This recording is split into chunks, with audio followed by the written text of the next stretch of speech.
pass you by. Maybe Death's not actually coming for our family. Because that would be crazy. Stephanie é uma garota universitária que não está indo muito bem na faculdade porque ela não consegue parar de sonhar com a sua avó. E não é, assim, um sonho muito legal, sabe? Uns pesadelos muito loucos aí da avó dela morrendo. O detalhe é que ela nem sequer conhece a avó dela. E quando ela decide investigar isso a fundo, ela descobre um segredo mortal da avó em relação à família dela. Premonição é uma franquia que eu sempre achei bem interessante, porque ela tem um conceito muito chamativo, ela tem um conceito muito legal, né? Essa ideia de não tem um assassino perseguindo, não tem, sabe, algo físico mesmo ali atrás, não é um assassino, não é um espírito, é a própria morte. Tem essas pessoas que têm essas premonições e acabam escapando da morte junto com algumas outras pessoas, e aí a morte fica meio pistola das ideias com isso e começa a ir atrás dessas pessoas que deviam ter morrido, né? A morte ela só quer ajeitar essa questão porque essas pessoas deviam ter ido de arrasta e simplesmente não foram. O maior luxo de premonição são as mortes. Sempre foram, desde o primeiro filme, as mortes são sempre criativas e muito legais de ver. Algo que eu gosto muito em premonição e que também odeio ao mesmo tempo é porque a Premonição ele é um filme de terror de antecipação. Que quando as mortes vêm e acontecem, beleza, é aquela coisa gore que a gente gosta de ver e tal. Ótimo, massa, legal. Desse filme, inclusive, do Premonição 6 aqui, massa demais. As mortes são muito criativas, são muito bem feitas. E ele sempre, no trabalho de som das mortes também é muito bom. Porque sempre que acontece, que a coisa acerta a pessoa e acontece, tem sempre um barulho bem alto, né? Um buf, bem altão, para dar um impacto da morte, para dar um impacto daquela coisa atingindo. É muito bom. Trabalho de som, os ossos quebrando tudo, de premonição impecável. O CGI do filme, principalmente na cena inicial ali, que é muito bem feita, a cena inicial é muito foda. Eu acho que ela vai ser uma das mais memoráveis da franquia, ela realmente é muito boa. Mas tem umas telas verdes ali nessa cena inicial que não ficou lá muito bom, né? Umas telas verdes ali que Jesus. Mas como eu tava falando, o luxo da franquia sempre foi as mortes, né? E a antecipação pra morte. Porque eles sempre constroem o que tá acontecendo, o que vai acontecer. E eles deixam você trabalhar, eles deixam o seu cérebro trabalhar, vendo ali o que tá acontecendo, montando as coisas, vendo todas as possibilidades do que pode acontecer ali para levar a pessoa aí dessa para melhor. E nisso Premonição sempre arrasa e aqui não foi diferente. Premonição 6 aqui, cara, é muito bom.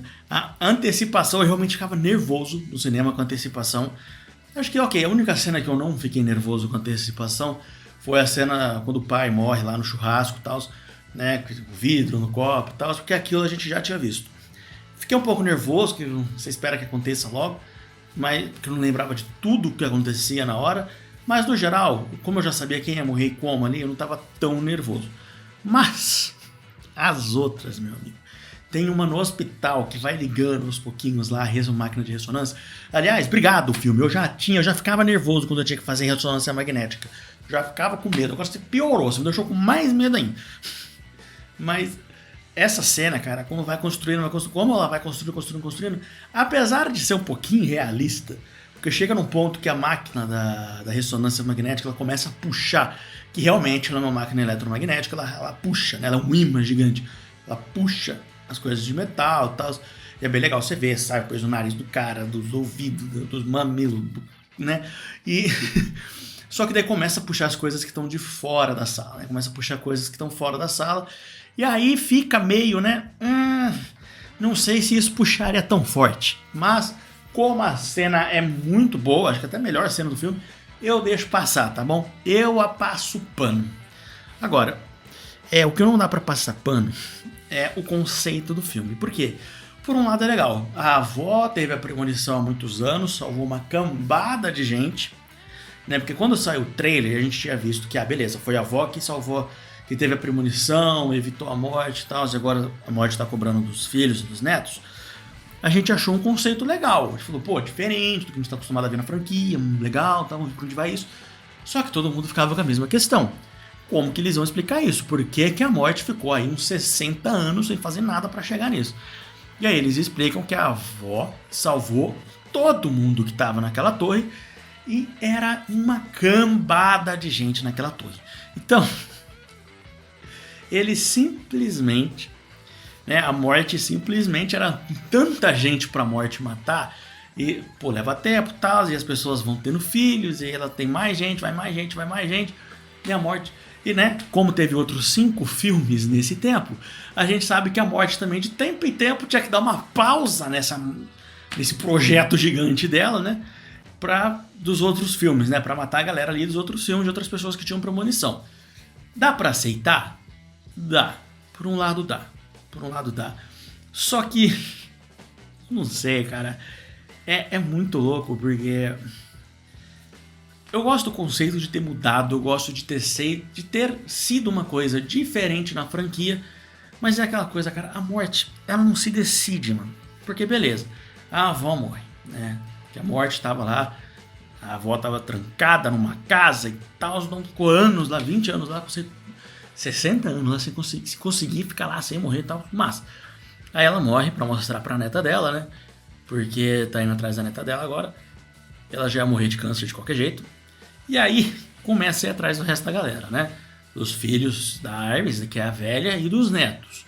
Só que daí mata o pai. Show. E aí você pensa, vai pra outra filha agora. Não, primeiro tem que ir pra família do pai, depois vai pra outra, né? Que é a mãe da Stephanie. Show. Aí você acha que vai atacar o filho mais velho. E a morte até ataca o filho mais velho. Só que a questão é que ela ataca o filho mais velho. Só que o filho mais velho não morre, apesar de ter caído de costas no fogo, no vidro. Por ele estar com uma jaqueta de couro, ele sobreviveu. E aí o que acontece? Eles explicam que ele sobreviveu porque ele não era filho biológico do cara. Então ele não estava na lista da morte. Só que assim, se ele não estava na lista da morte, por que a morte atacou ele lá no estúdio de tatuagem, pô? Não faz sentido. Não faz sentido, pô. Depois disso, realmente a morte para por um tempo, né? Porque a morte, beleza, ele não é filho do cara. Opa, errei.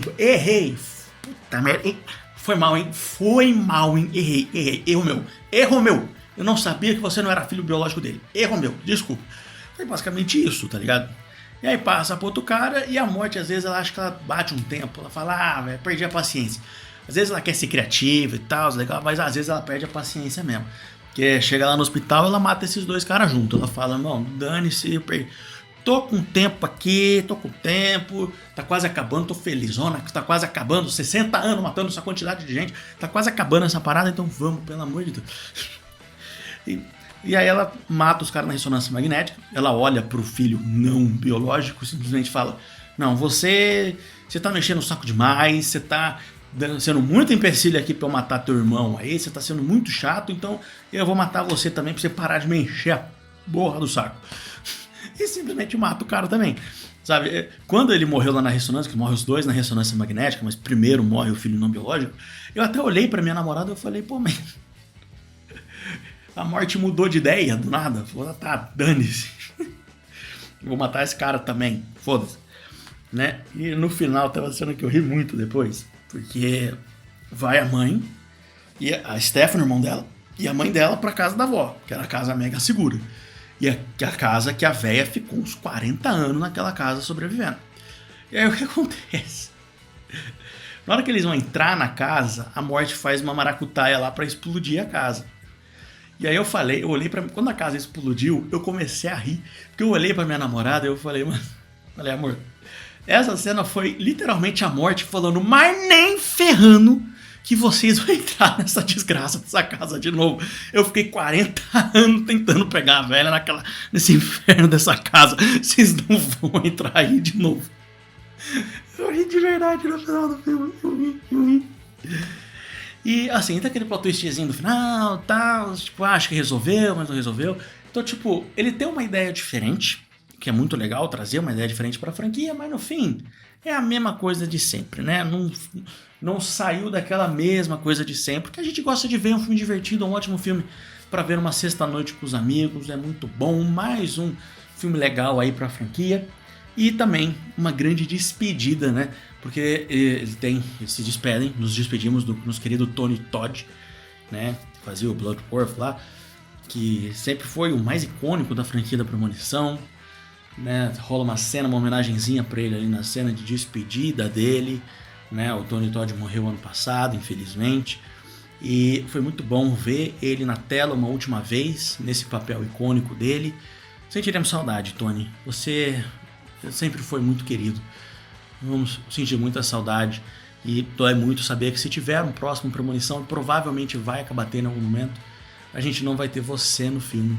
E eu gostei muito também que, como seria despedida, né, do personagem, eles também se preocuparam em explicar quem era esse cara e explicar por que ele sabia tanto, né? Ele estava lá quando a avó teve a premonição, né? E ele ficou em contato com a velha todos esses anos, aprendendo, aperfeiçoando sobre a morte, tá perseguindo essa coisa toda. Por isso que ele sabia tanto. Ele não era a morte como alguns achavam. Tem uma explicação lógica. Seria ter uma explicação mais legal ele ser a morte, uma representação da morte, mas não, deram uma explicação que eu achei bem legal, achei uma explicação bem maneira. E, bom, Tony Todd, obrigado por tudo, né? Obrigado pelos filmes do Candyman, que são maravilhosos, os filmes de Premonição e todos os outros trabalhos que você fez, meu querido. Te guardaremos no coração. Vou botar uma fotinha pra você no final do vídeo. E, em conclusão, né, pra encerrar aqui, Premonição 6 é um filme muito divertido, eu gostei, tá? Eu me diverti pra caramba no cinema assistindo esse filme. As mortes são muito bem feitas, como sempre, tá? Nesse quesito, Premonição nunca deixa a desejar. Talvez só no Premonição 4 ali foi um pouco mais fraco, mas normalmente não deixa a desejar.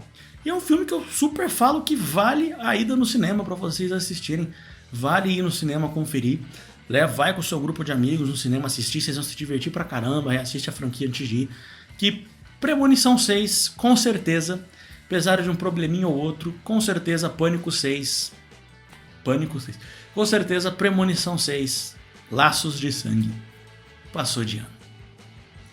Por favor, não esquece de deixar seu like, se inscrever no canal, ativar o sininho para ver quando mais vídeos virão e me seguir no TikTok e no Instagram, por favor. Até a próxima, meus queridos.